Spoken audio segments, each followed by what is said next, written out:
श्री स्वामी समर्थ. श्री गुरुदेव दत्त. प्रत्येक पत्नीची इच्छा असते की आपल्या पतीला यश प्राप्त झाले पाहिजे.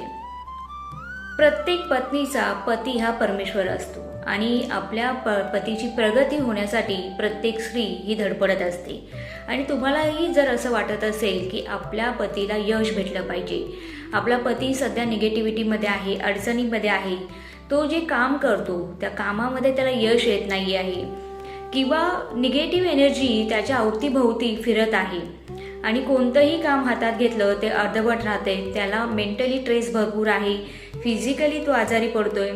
तर प्रत्येक पत्नीला जर असं वाटत असेल की आपल्या पतीचा उत्कर्ष व्हावा, त्याची प्रगती व्हावी, त्याने जे काही काम घेतलेलं आहे हातामध्ये, बिझनेस असून दे, जॉब असून दे, कोणतेही कामं असून दे, त्याच्यामध्ये त्याला यश भेटलं पाहिजे.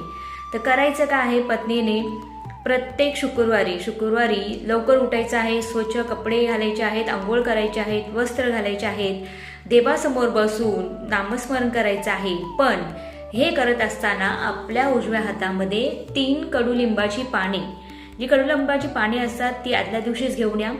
3 कडुलिंबाची पाने घ्यायचे, आपल्या हातात उजव्या हातात ठेवायचे आहे. आपले कुळदैवत जे आहे तिचं स्मरण करायचं आहे, स्वामींचं स्मरण करायचं आहे आणि आपल्या पतीला त्याच्या कामामध्ये यश मिळवून दे ही याचना अर्चना आपल्या कुलस्वामी समोर करायची आहे.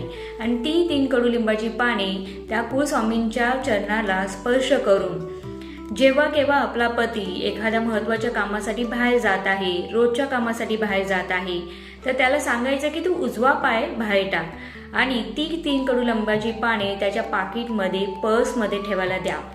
करून बघा, खूप सारा बेनिफिट होतो, खूप लोकांना याचा बेनिफिट आलेला आहे.